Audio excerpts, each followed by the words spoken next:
लाल हूं। श्री राम के धनुष भंग करने और सीता का स्वयंवर सफल होने की खुशी में पूरा जनकपुर उत्सव मना रहा था।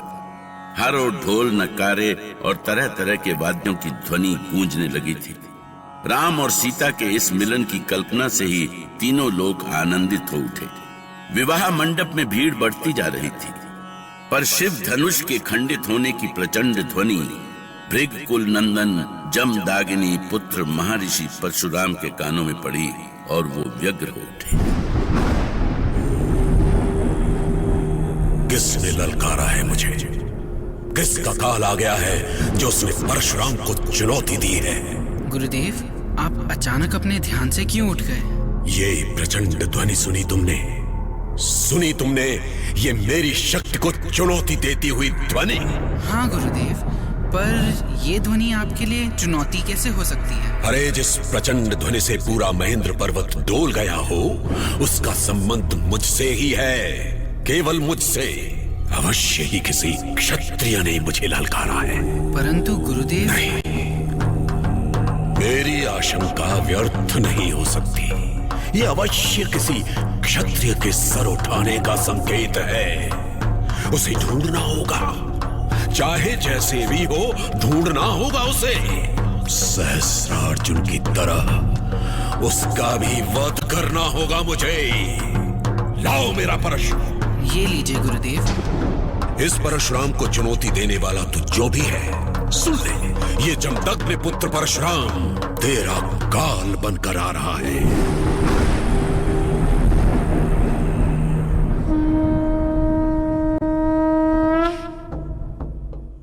राम और लक्ष्मण, धनुष यज्ञ पूर्ण हो चुका है, किंतु अब भी एक यज्ञ शेष है। कौन सा यज्ञ गुरुदेव?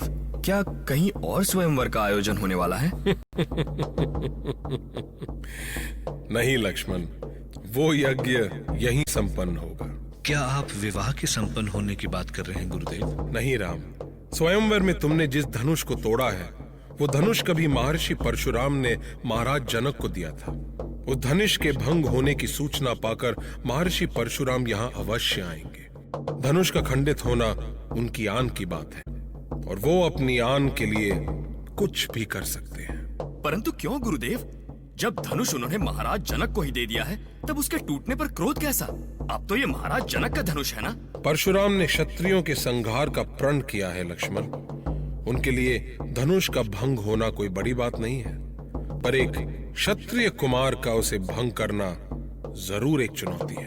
तो क्या वो हर क्षत्रिय को अपना शत्रु ही मानते हैं? उन्हें लगता है कि पृथ्वी लोक में राक्षसों और असुरों का अत्याचार इस कारण बढ़ा है क्योंकि क्षत्रिय दुष्टों के दमन का अपना धर्म भूल गए हैं। किंतु मैं जानता हूं कि राम और परशुराम कहीं न कहीं एक ही रास्ते पर हैं, और वो रास्ता है राक्षसों के अंत का। तो हमें क्या करना है गुरुदेव? हाँ गुरुदेव, यदि उन्होंने हमसे शिव धनुष के भंग होने के बारे में कुछ पूछा तो हम क्या उत्तर देंगे? तुम जो भी उत्तर दोगे वो ठीक ही होगा। बस ध्यान रखना, उनका पहले से ही उबलता हुआ क्रोध और ना बढ़े। ठीक है गुरुदेव। लक्ष्मण और परशुराम एक से बढ़कर एक थे। यदि परशुराम क्रोधी थे तो लक्ष्मण भी उनसे कम नहीं थे, और गुरु जानते थे कि एक बार दोनों आपस में टकरा गए तो कुछ भी हो सकता था, ऐसा कुछ जिसकी कल्पना कोई नहीं कर सकता था।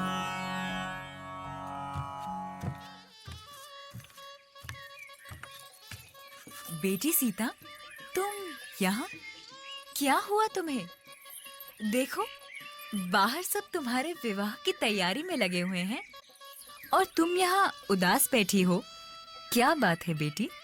क्या राम तुम्हारे इच्छित वर नहीं है? क्या तुम जो चाहती थी वो नहीं हुआ? वही हुआ माँ, वही हुआ। फिर क्या सोच रही हो? मेरे कारण पिताजी को बहुत कष्ट हुआ माँ। न जाने क्या क्या सुनना और सहना पड़ा उन्हें। कैसे कठोर वचन, कैसी पीड़ा। अरे ऐसा क्या हुआ? तुम्हारे पिताजी वो ही चाहते थे जो हर एक बेटी का पिता चाहता है, और वो इसमें सफल हुए। मैंने इस सफलता के पीछे छिपी पिताजी की चिंता देखी है माँ। वो कितने दुखी हुए थे जब मेरे साथ विवाह की बात पर कई राजाओं ने मेरी जाति, धर्म, कुल और गोत्र की बात की थी। भला पिताजी मेरा कुल गोत्र क्या बताते, जिसे वो यूं ही धरती से उठा लाए हो? उसकी क्या जाति और कुल गोत्र?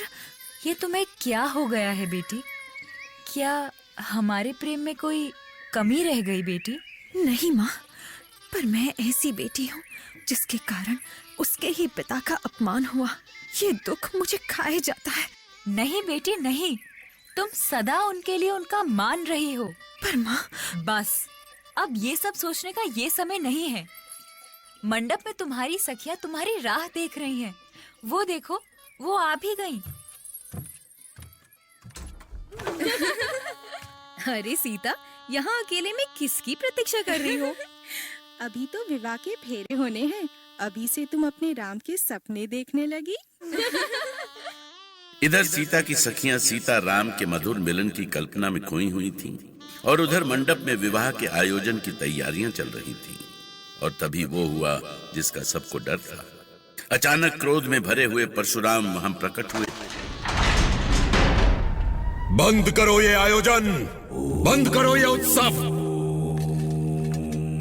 राजा जनक का प्रणाम स्वीकार करें भृगुनंदन। क्यों राजा जनक, क्या तुम मेरे और मेरे परशु को भूल गए?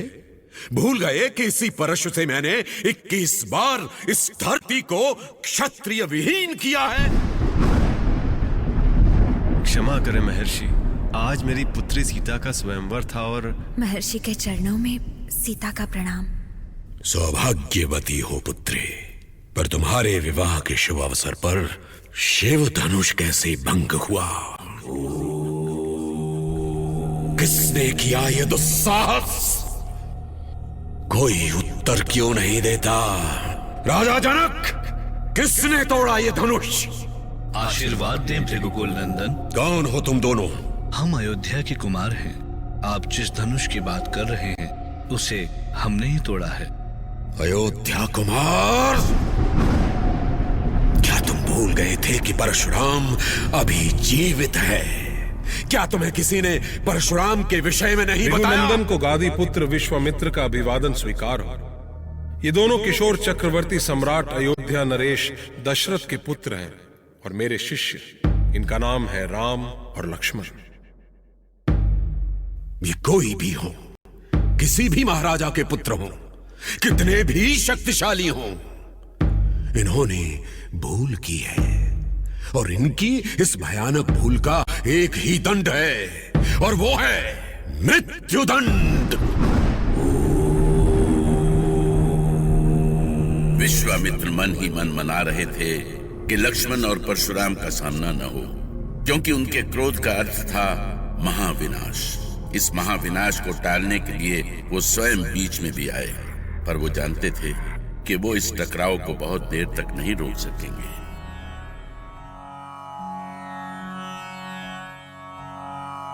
परशु उठाए परशुराम,